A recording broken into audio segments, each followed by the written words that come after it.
Hey, good morning, everybody, and welcome to the morning briefing. I'm in my other studio, which is my car, because it's way too windy and rainy down on the beach. I just went down there to check it out, but we still got so much information for you all. You know, yesterday was Dia de los Niños, Day of the Children, around many parts of the world. We don't celebrate that here in the United States, or as my mom used to say, every day is Day of the Kids. What are you talking about?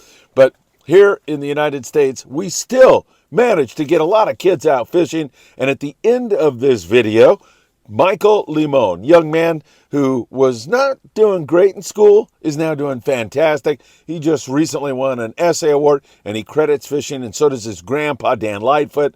They credit fishing for making the turnaround in their academic success. So stay tuned. At the very end of this, we'll have that little segment with Michael. You know what time it is, everybody. Good morning.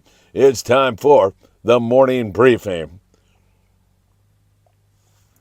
Oh, God, that coffee tastes good here this morning. All right, we have got a lot to talk to you about. Let's just jump right into it. First of all, starting with my dear friend Tommy Holland, who's got his finger on the pulse of this whole albacore situation. He was talking to Robbie Sanchez, who runs a commercial albacore boat called the Four Seas, and Robbie said conditions can't be any better than they are this year. He didn't say we're going to catch albacore. He didn't say it's a slam dunk. He just said conditions are absolutely perfect. You know, that was something we were saying at 22nd Street Landing yesterday because of the overcast, cold weather. Now we have this rain again. I mean, that's what we need. We need cooler water temperatures, and this will prevent any solar warming at all. And as long as we continue on this path, I think we have a very good shot at that. I'll keep my mouth shut on that for right now. Hey, when the Monte Carlo was leaving from 22nd Street Landing yesterday, I was filming, and somebody yells out, "Hey, is that going to be on the morning briefing?" And it was a guy by the name of Hector on the stern of the Monte Carlo. Hector, good morning. A shout out to you. I'll see you on the morning briefing tomorrow. Great trip, Walt.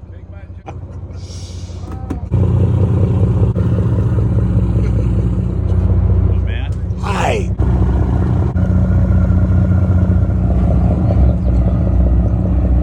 Also, everybody, Scott Buchert's birthday is upon us, and he'll be on the Pride tomorrow morning out of 22nd Street Landing.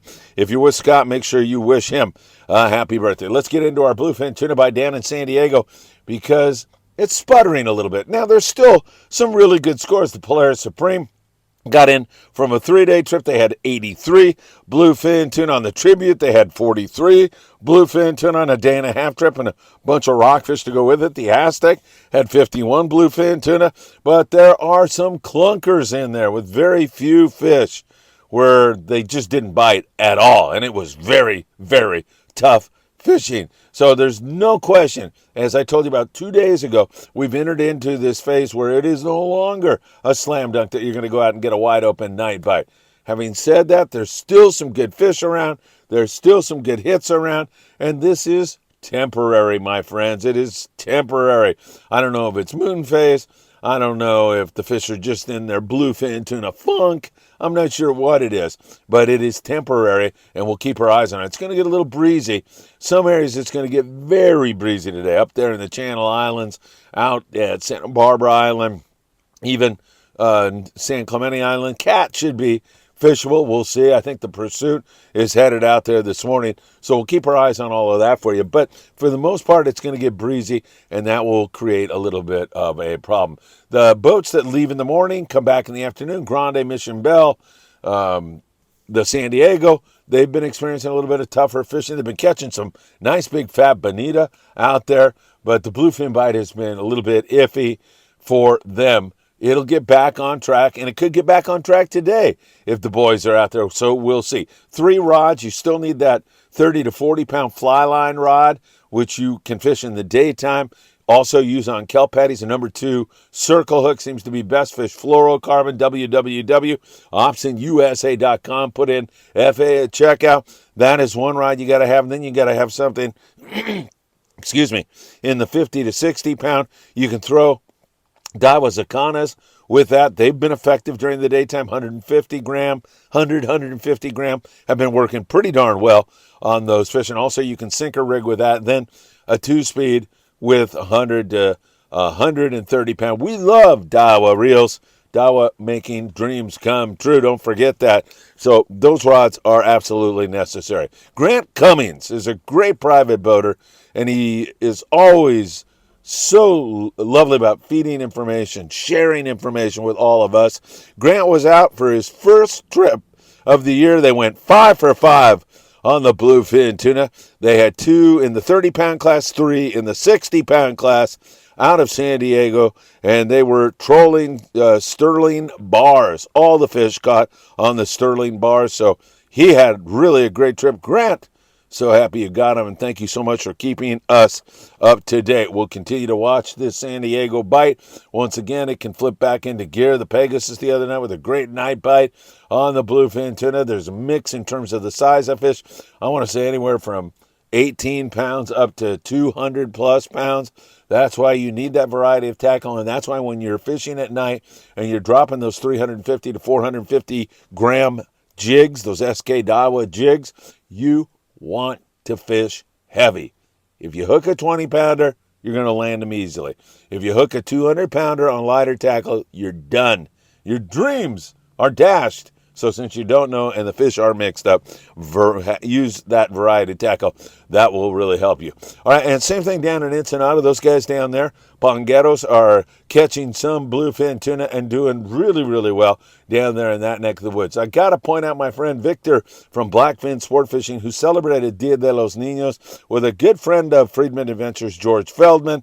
They went out to an orphanage, and they barbecued, and they brought gifts, and they had such a wonderful day. Victor from Blackfin Sport Fishing, you are number one. George, I'm sorry I couldn't make it, but you are number one also. Always giving, always doing so much in the community. And this is, again, just another facet of fishermen reaching across the border, George Feldman, and helping others on the other side of the border. Much like our whole clothing drive, our medical supply drive, all of that stuff headed to Cedros Island. It's all thanks to you.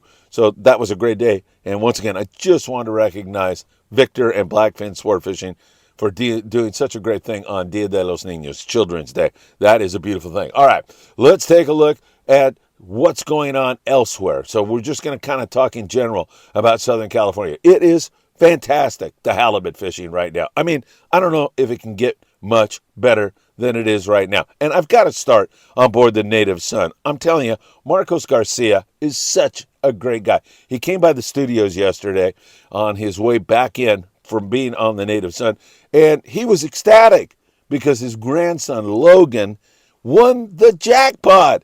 This young man won the jackpot with a giant halibut. They had good halibut fishing on board the Native Son out of 22nd Street Landing, and man, I mean, Logan was smiling when they were telling me the story, but not like Marcos. He had this giant smile, and man, that's the kind of people we love. I mean, he got so much more out of seeing his grandson catch that fish. So the halibut fishing has been off the hook. It has been really excellent, and we continue to see a lot of that going on, along with some good signals on the white sea bass. There's still plenty of sea bass around, and you know that light switch is going to go on at any single moment. I mean, up in the Channel Islands, the Aloha Spirit, the Endeavor, they are metering copious amounts, I had to get that word in, of sea bass and catching good halibut. The Pride all over the halibut on a regular basis out of 22nd Street Landing. The Pursuit at Catalina catching fish. I mean, just about everywhere you look, we're seeing really good halibut fishing.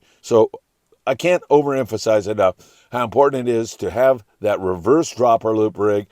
Your sinker is going to differ, determined by the depth of water and the conditions that you're in, but most of the time about a 4-ounce torpedo is going to work, but you may need a little bit more, and sometimes you can get away with a little bit less, and that will keep you headed in the right direction. Those pink and orange lead heads, like 1/4 ounce to 1/2 ounce, have been working fantastic on the white sea bass. Alex Berlin was on the options. Great sea bass fishing and limits of halibut. You know, I remember looking at that halibut limit 5 and saying no one is ever going to get a limit of halibut in previous years. It just doesn't happen anymore. And it is happening now. It is so good, this halibut bite. I don't know how it can get much better than it is. So great halibut, Good signal on the seabass, as evidenced by the options. The Amigo had a bunch of halibut just the other day. Chef Jason was on board, raved about it, said it was really great fishing. And, of course, also on the Apollo and several other boats, they've been all over it. Now, the Thunderbird yesterday, day before, had some really nice big fat yellowtail. He couldn't get on him again. I'm talking about skipper Jeff Markland. He worked his fingers to the bone trying to find those forkies. He'll find them again. Jeff is one exceptional, hardworking, great fisherman. So what do? They just loaded up on copious amounts of delicious, colorful, great-eating bottom fish. And I'll tell you, there's nothing better than that. That is fantastic. Susie and Dan Vercotere, a couple of finer people in the world you will never meet. Susie, Dan, good morning to you. It's so great to be with you. They were on the Mirage and slam dunked it with easy limits of bottom fish. A fantastic day for them. Ernie Ruiz was out of berth 55. He had great fishing on the bottom fish. How can you beat that? And Abel Canizales, sorry about that, Abel Canizales, he took his nieces and nephew fishing, and they caught a goose egg. Or should I say, they caught so many smiles, had so much fun, and that is the embodiment of what fishing is all about. You don't have to catch anything to enjoy this sport. You're outdoors, you're breathing the fresh air, you're with family.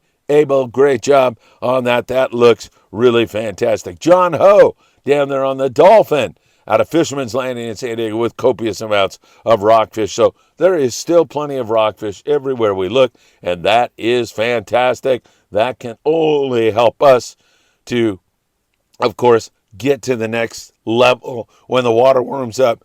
I better take a sip of this coffee. When the water warms up, and, excuse me, it's time for, oh, man. I'm just like Pavlov's dogs. I take a sip of coffee and I say it's a morning briefing. Just kidding. I'm not that crazy yet. So until we get to the next, water warms up and then we go into wide open sea bass. I think it's going to be a wide open sea bass, then albacore, and then more bluefin. And that bluefin will get back on the bite here very, very soon. So I'm telling you, there still is some good fishing. We have some temporary lulls. There was some real clunkers in San Diego. I mean, really bad. No fish, a few fish. There was some decent bluefin tuna fishing. There's still evidence of a lot of fish around. They're in a funk, those bluefin tuna. That happens from time to time. Good signal of sea bass and also halibut. We get through this little wind event and we get back to Wednesday-ish, Tuesday-ish, and look out. It could be game on again. We put up a whole bunch of shorts yesterday. I hope you take the time to enjoy them. I love the captain on the Some Fun out of Dana Harbor sport fishing. He catches this little finch, and then he takes the finch, almost like it's a vacuum cleaner, and he goes and he starts letting the finch eat these dumb kelp flies off the dash and the windows in his wheelhouse. It's really funny. It's great, man, and I appreciate him sharing that video. It is really hilarious stuff, and of course, we've got Michael now at the end of today's report. Also, we've got a couple of openings on our Apollo 2-day trip extravaganza going on May the 31st, fishing to June the 2nd. That could not be planned at a better time with better fishing. That water temp will probably be up over 60 at that point, and those sea bass and halibut are going to be chewing, and who knows what else. I mean, there could be offshore stuff in it. Who knows? And then we do have a September 8th trip on the Apollo out of C4 Sport Fishing in San Diego that is booking up fast. If you want info on that, just send me a text, and I'll send you the info. 657-227-6459. All right, here in my other luxurious studio, since we have such a huge budget at Friedman Adventures, sitting in my car. It's great to be with you. I have an early appointment this morning, so I wanted to get this to you a little bit earlier. I hope you have a wonderful, wonderful Monday, and I hope to see you all really, really soon as I toast you one last time. Take care, my friends. Thanks again for all you do for Friedman Adventures.